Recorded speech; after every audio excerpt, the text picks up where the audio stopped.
നമസ്കാരം. നമ്മുടെ നാട്ടിലെ വെളിച്ചെണ്ണയുടെ വില എങ്ങോട്ടായി പോയിക്കൊണ്ടിരിക്കുന്നതെന്ന് ഒരു പിടുത്തവും കിട്ടുന്നില്ല അല്ലേ? എന്നാൽ നമ്മൾ മലയാളികൾക്ക് വെളിച്ചെണ്ണ ശീലമായതുകൊണ്ട് തന്നെ പകരം ഏത് ഓയിൽ വന്നാലും നമുക്ക് ആ രുചിയും ആ ഒരു മണവും ഒന്നും ശരിയാവില്ല. ഇനി അങ്ങോട്ട് വെളിച്ചെണ്ണ ഇല്ലാതെ അല്ലെങ്കിൽ വെളിച്ചെണ്ണ വളരെ കുറച്ചുകൊണ്ട് എങ്ങനെയാണ് ജീവിക്കുക, അതിന് വേണ്ടിയിട്ടുള്ള ഒരു 4 കറികളാണ് ഇന്നിവിടെ കാണിക്കുന്നത്. ആദ്യം വെക്കുന്നത് ഒരു റോസ്റ്റാണ്. ഇതിപ്പം നമ്മുടെ കൊഞ്ചില്ലേ, ചെമ്മീൻ, അത് വെച്ചിട്ടും ചെയ്യാം. ഞാനിവിടെ ഇപ്പോൾ ഒരു വലിയ സവാള കനം കുറഞ്ഞിട്ട് നീളത്തിലൊന്നങ്ങ് അരിഞ്ഞിട്ടിട്ടുണ്ട്. അതിലേക്ക് 2 ടീസ്പൂൺ മുളക് പൊടിയും 1/4 ടീസ്പൂൺ മഞ്ഞൾപ്പൊടിയും പിന്നെ ഇഞ്ചി വെളുത്തുള്ളി ചതച്ചതും ഒരു പച്ചമുളക് 1-2 പച്ചമുളകും ഉപ്പും കറിവേപ്പിലയും എല്ലാം ഇട്ടിട്ട് കൈകൊണ്ട് നന്നായിട്ടങ്ങ് ഞെരടിയെടുക്കുക. അടുപ്പ് കത്തിച്ചിട്ടില്ലേ. സ്പൂൺ കൊണ്ട് ഇളക്കി കഴിഞ്ഞാൽ ഈ ഒരു ടേസ്റ്റ് ഒന്നും കിട്ടില്ല. നന്നായിട്ട് കൈകൊണ്ട് തന്നെ ഞെരടണം. എങ്കിലേ ആ ഒരു സവാളയിൽ നമ്മുടെ ആ ഒരു മുളക് പൊടിയും പിന്നെ ഉപ്പും എല്ലാം ഒന്നങ്ങ് ചേർന്ന് വരും. വീട്ടിൽ നിന്ന് കിട്ടുന്ന കറിവേപ്പിലാണെങ്കിൽ കുറച്ച് അധികം ഇട്ട് കേട്ടോ, ഒരു ക്ഷാമവും കാണിക്കേണ്ട.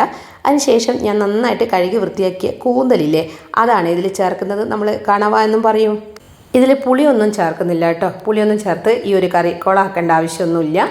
അപ്പോൾ കൂന്തൽ നന്നായിട്ട് കഴുകി വൃത്തിയാക്കിയിട്ട് അതിലേക്ക് ചേർക്കുന്നുണ്ട്.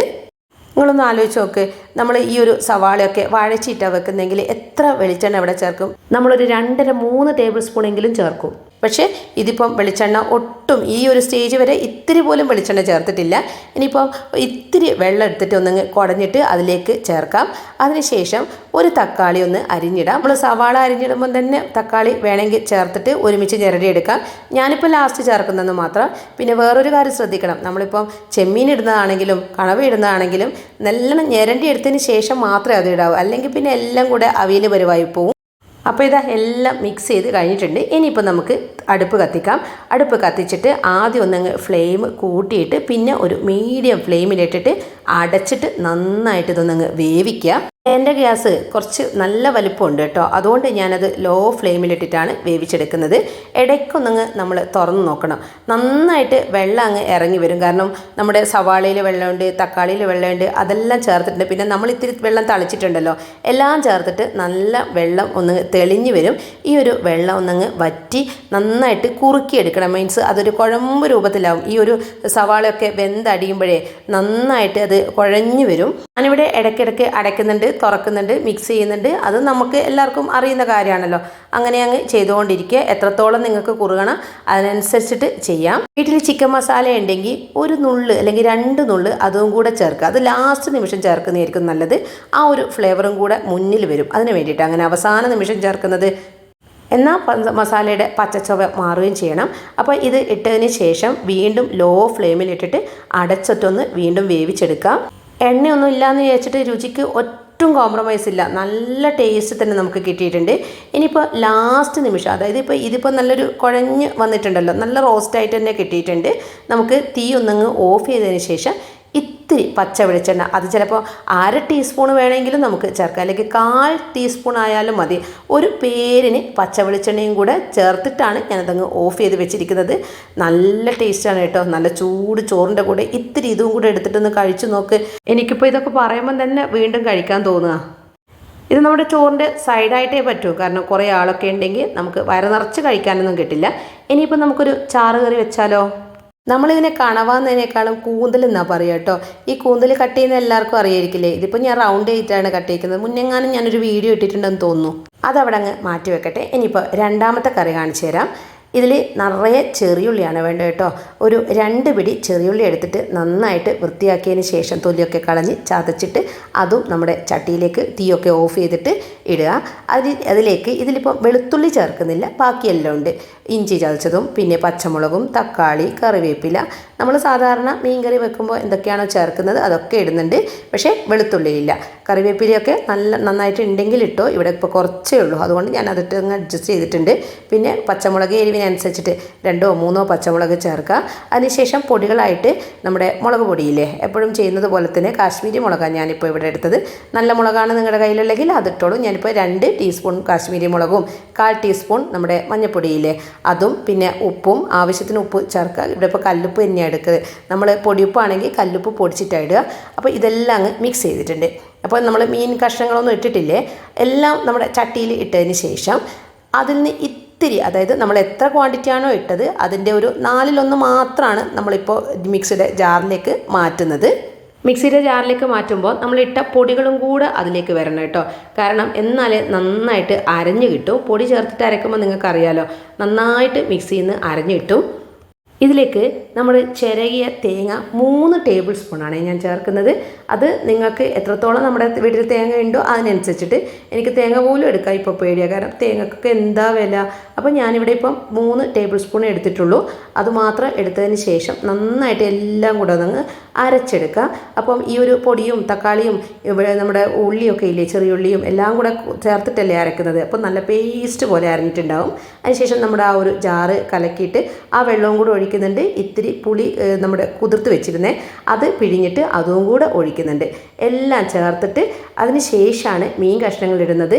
ഇത് നമ്മുടെ തെരണ്ടി മീനില്ലേ, മീനാണോ തെരണ്ടി എന്നാണ് നമ്മളിവിടെ പറയുക, അതാണ് ഇട്ടത്. ഇത് വെച്ചിട്ടുള്ള കറി നല്ല ടേസ്റ്റാണ്. തെരണ്ടി മാങ്ങ ചേർത്തിട്ട് വെക്കുവാണെങ്കിൽ ഇതിനേക്കാളും ഒരു പടിക്ക് മുന്നിലായിരിക്കും ടേസ്റ്റ്. പക്ഷേ ഇപ്പോൾ സീസൺ അല്ലല്ലോ, എന്താ ചെയ്യുക. അപ്പോൾ എല്ലാം കൂടെ അങ്ങ് കലക്കി വെച്ചതിന് ശേഷം അടുപ്പങ്ങ് ഓൺ ചെയ്യുക. പിന്നെ തേങ്ങ അരച്ച് വെക്കുമ്പോൾ നിങ്ങൾക്ക് അറിയാലോ, ഇതും വെച്ചിട്ട് വേറെ പണിക്ക് പോയാൽ തിളച്ച് മറിഞ്ഞാൽ പിന്നെ ഉള്ളൊഴിഞ്ഞ പോലെ, അതായത് അതിൻ്റെ സത്തൊക്കെ അങ്ങ് പോയി പോകും. അതുകൊണ്ട് തന്നെ നമ്മൾ തേങ്ങ അരച്ച് കറി വെക്കുമ്പോൾ എപ്പോഴും ശ്രദ്ധിക്കുക, നല്ല ഫ്ലെയിമിലിടണം. അതിനുശേഷം ഫ്ലെയിം ഇത്തിരി, അതായത് ലോ ഫ്ലെയിമിൽ ഒരിക്കലും ഇടരുത്, കറി അത്ര ടേസ്റ്റ് ഉണ്ടാവില്ല. നല്ല ഫ്ലെയിമിലിട്ടിട്ട് വെട്ടി തിളക്കുന്ന സമയം വന്നു കഴിഞ്ഞാൽ പിന്നെ ഒരു മീഡിയം ഫ്ലെയിമിലാക്കണം. എന്നിട്ട് ഇത് നമ്മൾ ഒന്ന് മൂടി, സാധാരണ മൂടി വെക്കുമ്പോൾ എപ്പോഴും ശ്രദ്ധിക്കുക തിളച്ച് മറിയാണ്ടിരിക്കാൻ. കാരണം മറിഞ്ഞ് തൂവി പോവുകയാണെങ്കിൽ എന്തോ ഉള്ളൊഴിഞ്ഞ പോലെയായി പോകും, പിന്നെ ഒരു ടേസ്റ്റും ഉണ്ടാവില്ല. എപ്പോഴും ശ്രദ്ധിച്ചുകൊണ്ടിരിക്കുക. തിള വന്നു കഴിഞ്ഞ് ഒരു മീഡിയം ഫ്ലെയിമിലിട്ടിട്ട് ഇടയ്ക്കിടയ്ക്ക് ആ ഒരു തവി കൊണ്ടൊന്നങ്ങ് ആറ്റി കൊടുക്കുക, അല്ലെങ്കിൽ ഒന്നങ്ങ് എന്താ പറയുക ഇളക്കി കൊടുത്താൽ മതി. അപ്പോൾ പിന്നെ തിളച്ച് മറിയില്ല. ചിലപ്പോൾ വിചാരിക്കുന്നുണ്ടാവും നമ്മൾ ഇങ്ങനെ ചെയ്യുമ്പോൾ മീൻ കഷ്ണങ്ങൾ പൊടിഞ്ഞു പോവില്ലേ. പൊടിഞ്ഞൊന്നും പോവില്ല കേട്ടോ. ഇതുപോലെ മുകളിലെ ഭാഗത്തുള്ള ആ ഒരു വെള്ളത്തിൻ്റെ അംശം മാത്രമാണ് എടുത്തിട്ടൊന്ന് ആറ്റി കൊടുക്കുന്നത്. അപ്പം മീൻ നമ്മൾ ടച്ച് ചെയ്യുന്നില്ല. ഇങ്ങനെ ചെയ്യുമ്പോഴാണ് തിളച്ച് മറിയാതിരിക്കുക.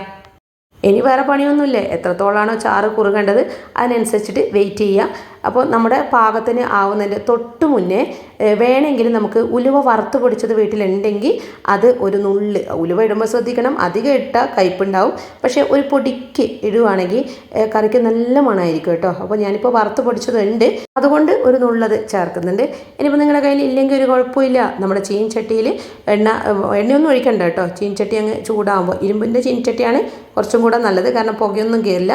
വെറുതെ ഉലുവ ആ ഒരു ചീൻചട്ടിയിലിട്ടിട്ട് ഒന്ന് പൊട്ടിച്ചെടുത്തിട്ട് ഇതിലേക്ക് അങ്ങ് ഇട്ടാൽ മതി. അതും വറവായില്ലേ. അപ്പോൾ ഉലുവ മുകളിൽ കിടക്കുകയും ചെയ്യും, നല്ല സ്മെല്ല് ആ കറിക്ക് വരികയും ചെയ്യും. ഇതിപ്പം ഇന്ന് വാങ്ങിയ നമ്മുടെ കോപ്പോള് വെളിച്ചെണ്ണയിലെ ആ ഒരു പാക്കറ്റ്, ഇതിപ്പോൾ 500 വാങ്ങിയിട്ടുള്ളൂ. അതിൻ്റെ വില 250. അപ്പോൾ 1 ലിറ്റർ വെളിച്ചെണ്ണയ്ക്ക് 500 രൂപയാണ്. ഒന്ന് ആലോചിച്ച് നോക്ക്. ഇങ്ങനെ പോവുകയാണെങ്കിൽ നമ്മളെപ്പോലെയുള്ള സാധാരണക്കാർ എന്താ ചെയ്യുക? ഇതൊക്കെയുള്ളൂ പരിഹാരം. കാരണം നമ്മുടെ അടുക്കളയിൽ പാചകം ചെയ്യുന്നതിൽ ചെറിയ ചെറിയ മാറ്റങ്ങൾ, എണ്ണയുടെ അളവങ്ങ് കുറച്ചിട്ട് കുക്ക് ചെയ്ത് കഴിഞ്ഞാൽ ഒരു കുഴപ്പവും വരുന്നില്ല. നല്ല ടേസ്റ്റ് തന്നെ നമുക്ക് കഴിക്കുകയും ചെയ്യാം. പിന്നെ കൊളസ്ട്രോളിൻ്റെ അളവും നമുക്ക് ഈ ഒരു രീതിയിൽ തന്നെ കുറക്കാൻ പറ്റും. ഇനിയിപ്പം ഈ എണ്ണ ഒഴിച്ച് വെച്ച് ശീലമായവർക്ക് പെട്ടെന്ന് ഡൈജസ്റ്റ് ആവില്ല. പക്ഷേ നല്ല എരിവും പുളിയും രുചിയൊക്കെ ഉണ്ടെങ്കിൽ ഇതൊന്നും ഒരു വിഷയമല്ല. ഇപ്പോൾ പച്ചക്കറി ആണെങ്കിലും നമുക്ക് പരിപ്പ് കറിയൊക്കെ ഉണ്ടാക്കുമ്പോൾ വെളിച്ചെണ്ണയും തേങ്ങയും ഒക്കെ കുറച്ചിട്ട് പരിപ്പ് കാച്ചിയതൊക്കെ ചേർക്കാമല്ലോ. വല്ലപ്പോഴും വെളിച്ചെണ്ണ ഇപ്പം നന്നായിട്ട് വെളിച്ചെണ്ണയൊക്കെ ഒഴിച്ചിട്ട് നമുക്ക് കറി വേണമെങ്കിൽ ആഴ്ചയിലോ 2 ആഴ്ച കൂടുമ്പോഴോ നമുക്ക് ആ രീതിയിൽ വെക്കാം. എന്നും ഇങ്ങനെ തന്നെ വെക്കണം എന്നല്ല പറയുന്നത്. ഇങ്ങനെ വെക്കുകയാണെങ്കിൽ നമുക്ക് ഒരുപാട് പൈസ ഇതിൻ്റെ പേരിൽ നമുക്ക് ലാഭിക്കാൻ പറ്റും. ഇനിയിപ്പം ഞാനൊരു ഉപ്പേരി ഉണ്ടാക്കുക, ബീട്രൂട്ട് ഉപ്പേരി. ഇതിപ്പം അന്ന് വാങ്ങിയതാണ്. മുന്നേ എങ്ങാനും ഒരു കാമ്പ് മുറിച്ചിടുന്ന സമയത്ത് ഞാൻ നന്നായിട്ട് പാടുപെട്ടപ്പോൾ ആരൊക്കെയോ പറഞ്ഞിരുന്നു ചോപ്പർ വാങ്ങി നോക്കുമെന്ന്. അപ്പോൾ അതിന് ശേഷം ഒന്ന് വാങ്ങിയതാണ്. ഞാനിപ്പം ഇത് തന്നെയാണ് യൂസ് ചെയ്യുന്നത്. ഒരു കുഴപ്പമില്ല കേട്ടോ. ബട്ടർഫ്ലൈൻ്റെതാ, വേഗം തന്നെ അങ്ങ് ചോപ്പ് ചെയ്യാൻ പറ്റിയിട്ടുണ്ട്. ഇതിപ്പോൾ കുറച്ച് മാത്രമേ ഞാൻ എടുത്തിട്ടുള്ളൂ. ഇവിടെ ഇപ്പോൾ ഇന്ന് ഇത്രയേ വേണ്ടൂ. അപ്പോൾ ആവശ്യത്തിന് ബീട്രൂട്ട് എടുത്തിട്ട് നന്നായിട്ട് നിങ്ങൾക്ക് കൊത്തി അരിയോ ചോപ്പ് ചെയ്യോ എന്ത് വേണമെങ്കിലും ചെയ്യുക. എന്നിട്ട് നമ്മുടെ അടുപ്പ് കത്തിക്കാതെ ഞാനിപ്പോൾ ചീൻചട്ടി എടുത്തത്, ചീൻചട്ടിയിലേക്ക് ഇടുക. നമ്മൾ സാധാരണ ഉപ്പേരി വെക്കുമ്പോൾ, തോരൻ വെക്കുമ്പോൾ എന്തൊക്കെയാണോ ചേർക്കുന്നത് അതെല്ലാം അതിലേക്ക് അങ്ങ് ഇടുക. ഞാനിപ്പോൾ ഇവിടെ ചേർക്കുന്നത് സവാളയാണ് കേട്ടോ. ചിലർ ചെറിയുള്ളി, കൊച്ചുള്ളിയില്ലേ, അത് ചേർത്തിട്ട് ഉപ്പേരി വെക്കാറുണ്ട്. ഞാനിപ്പോൾ സവാള നേർങ്ങനെ ഒന്നങ്ങ് അരിഞ്ഞിടുന്നുണ്ട്. അതിലേക്ക് പച്ചമുളകും കറിവേപ്പിലയും മഞ്ഞൾപ്പൊടിയും ഉപ്പും എല്ലാം ചേർത്തിട്ട് ആവശ്യത്തിന് വെള്ളം ഒഴിച്ചിട്ട് നന്നായിട്ട് അടച്ചൊന്ന് വേവിക്കാം. വെന്ത് കഴിഞ്ഞാൽ വേണമെങ്കിൽ ഒരു 1/4 ടീസ്പൂണ് പച്ച വെളിച്ചെണ്ണ ഒഴിച്ചിട്ട് നമുക്ക് ഓഫ് ചെയ്യാം. അതല്ല ചിലർക്ക് ഉണ്ടാകും ഇത് തേങ്ങ കാണണം, അതായത് ഉപ്പേരിയൊക്കെ ആണെങ്കിൽ തേങ്ങ ഇല്ലെങ്കിൽ അയ്യോ ഇതൊന്നും ഒരു ടേസ്റ്റ് ഇല്ല എന്ന് പറയും. അങ്ങനെയാണെങ്കിൽ ആയിക്കോട്ടെ, കാണാൻ വേണ്ടിയിട്ട് 1-2 ടേബിൾ സ്പൂണ് നമുക്ക് ചിരകിയ തേങ്ങയും കൂടെ ഒന്നങ്ങ് ചേർത്ത് മിക്സ് ചെയ്യാം. അങ്ങനെയാണെങ്കിൽ നമുക്ക് പച്ച വെളിച്ചെണ്ണ ഒഴിവാക്കാം. അങ്ങനെ ഒന്ന് ചേർക്കുകയാണെങ്കിൽ വേറൊന്ന് ചേർക്കണ്ട, ആ രീതിയിൽ. ഇതിപ്പോൾ വറവൊന്നും ഇടുന്നില്ല, അതായത് ഇനിയിപ്പോൾ ചിലർക്ക് കടുക് കാണണമായിരിക്കും. അങ്ങനെയാണെങ്കിൽ തേങ്ങ നമുക്ക് ഒഴിവാക്കിയിട്ട് ഒരു 1/4 ടീസ്പൂണ് വെളിച്ചെണ്ണ ഒഴിച്ചിട്ട് കടുക് പൊട്ടിക്കാം. ഇനി അതല്ല, കടുക് വെളിച്ചെണ്ണ ഇല്ലാതെയും പൊട്ടിക്കാം കേട്ടോ. കാരണം ഇതുപോലെയുള്ള ഇരുമ്പ് ചീനച്ചട്ടി കിട്ടുവാണെങ്കിൽ ഡ്രൈ ആക്കിയിട്ട് കടുക് പൊട്ടിച്ചിട്ട് നമുക്ക് ചേർക്കാം.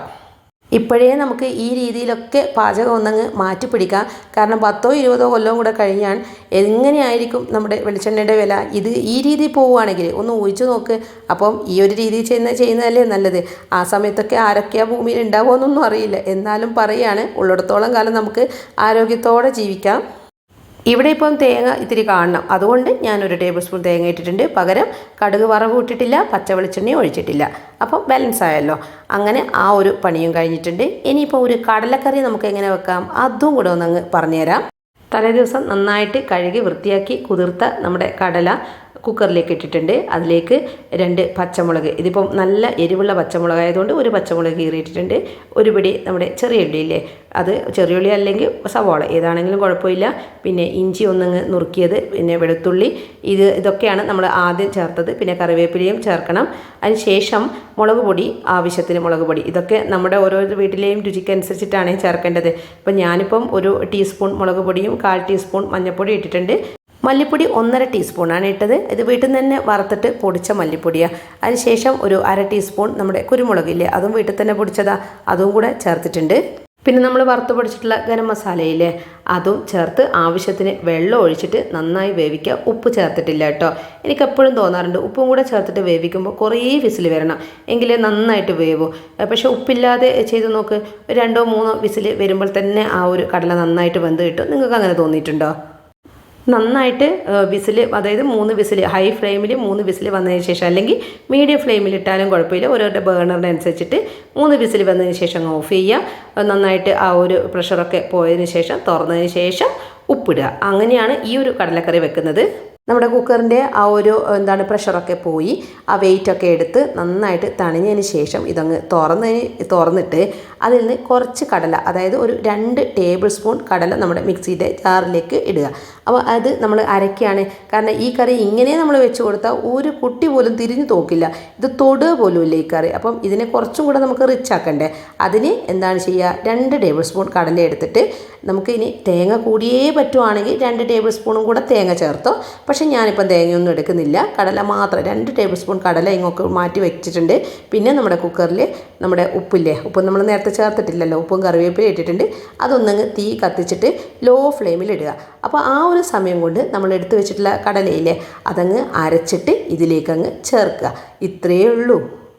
നന്നായിട്ട് വെന്ത കടല ആയതുകൊണ്ട് തന്നെ ഇതിപ്പോൾ നമ്മൾ അങ്ങനെ അധികമായിട്ട് വെട്ടി തിളപ്പിക്കേണ്ട ആവശ്യമൊന്നുമില്ല. പക്ഷേ ലോ ഫ്ലെയിമിൽ ഞാൻ അവിടെ ഇട്ടിട്ടുണ്ട്, കാരണം ആ ഉപ്പൊന്നങ്ങ് അലിഞ്ഞ് ചേരാൻ വേണ്ടിയിട്ട്. കണ്ടോ, ആ ഒരു അരച്ച കടലയും കൂടെ ചേർത്തപ്പോൾ കറിക്ക് നല്ല കൊഴുപ്പ് വന്നില്ലേ. ഇനിയിപ്പം നമ്മുടെ കറിയുടെ ലൂസ് നമ്മൾ നോക്കിയിട്ട് വെള്ളം ഇനിയിപ്പം ഇത്രയും കട്ടിക്ക് വേണ്ടെങ്കിൽ കുറച്ചും കൂടെ തിളച്ച വെള്ളം ഒഴിച്ചാൽ മതി. അതൊക്കെ നോക്കിയിട്ട് ചെയ്യുക. ഞാനിപ്പോൾ ആ ഒരു ജാറിൽ കുറച്ചും കൂടെ കടലയുടെ മിക്സ് ഉണ്ടായിരുന്നു, കുറച്ചും കൂടെ വെള്ളം ഒഴിച്ചിട്ട് അതും കൂടെ മിക്സ് ആക്കിയിട്ട് അങ്ങ് ഒഴിക്കുക. ഇനിയിപ്പോൾ തണിയുമ്പോൾ ഇത് പിന്നെയും അങ്ങ് കുറുകുമല്ലോ. അപ്പോൾ ഈ ഒരു രീതിയിൽ ഓഫ് ചെയ്ത് എടുക്കുന്നുണ്ട്. ഇനിയിപ്പം ഇതിൽ നമുക്കൊരു ചെറിയൊരു വറവ് പരിപാടിയും കൂടെ ചെയ്യണ്ടേ, കടലക്കറിയല്ലേ, അതുകൊണ്ട് നമുക്കിതങ്ങ് വറുത്തിടാം. കണ്ടോ, നല്ല കുറുകുറാ ചാറോട് കൂടിയിട്ടുള്ള കടലക്കറി ഇവിടെ സെറ്റായിട്ടുണ്ട്. ചൂട് പുട്ടിൻ്റെ കൂടെ ഈ ഒരു കടലക്കറി ഒന്നങ്ങ് വെച്ച് നോക്കുക കേട്ടോ. ഇനിയിപ്പോൾ നമ്മുടെ വറവിടൽ പരിപാടിയല്ലേ, അതിൽ ഒന്നും വേണ്ട, ഞാൻ നേരത്തെ പറഞ്ഞിരുന്നില്ലേ, അതുപോലെ അങ്ങ് ചെയ്താൽ മതി. എണ്ണ ഒട്ടും ചേർക്കാണ്ട് നമ്മുടെ എന്ത് ചെയ്യുക, ആ ഒരു ചീനിച്ചട്ടി ചൂടാക്കുക. ചീനിച്ചട്ടി നന്നായിട്ട് ചൂടാവുമ്പോൾ ഇത്തിരി കടുകങ്ങ് അതിലേക്ക് വെറുതെ അങ്ങ് ഡ്രൈ റോസ്റ്റ് ചെയ്യുക. ഡ്രൈ ആയിട്ട് കടുക് ഇടുമ്പോൾ തന്നെ കടുക് അങ്ങ് പൊട്ടിത്തെറിക്കും. അപ്പോൾ പൊട്ടിത്തെറിച്ച് കഴിഞ്ഞാൽ എന്ത് ചെയ്യുക, അതെടുത്തിട്ട് നമ്മുടെ കടലക്കറിയുടെ മുകളിലേക്ക് അങ്ങ് ഒഴിക്കുക. അപ്പോൾ പേരിന് നമ്മുടെ വറവിടലും ആയി. അപ്പം ഇന്നത്തെ വീഡിയോ എല്ലാവർക്കും ഇഷ്ടമായോ? എല്ലാവരും ഈ രീതിയിലൊന്നങ്ങ് ചെയ്ത് നോക്കിയിട്ട് നിങ്ങളുടെ അഭിപ്രായം എന്താണെങ്കിലും ഒന്ന് അറിയിക്കണേ. വീഡിയോ ഇഷ്ടമായിട്ടുണ്ടെങ്കിൽ എപ്പോഴും പറയുന്നത് പോലെ ലൈക്ക് ചെയ്യാനും ഷെയർ ചെയ്യാനും സബ്സ്ക്രൈബ് ചെയ്യാനും വിട്ടുപോവല്ലേ. അപ്പോൾ അടുത്ത വീഡിയോയിലേക്ക് കാണുന്നത് വരെ ഈ വീഡിയോ ഇതുവരെ കണ്ട എല്ലാവർക്കും നന്ദി പറഞ്ഞുകൊണ്ട് നിർത്തട്ടെ. താങ്ക്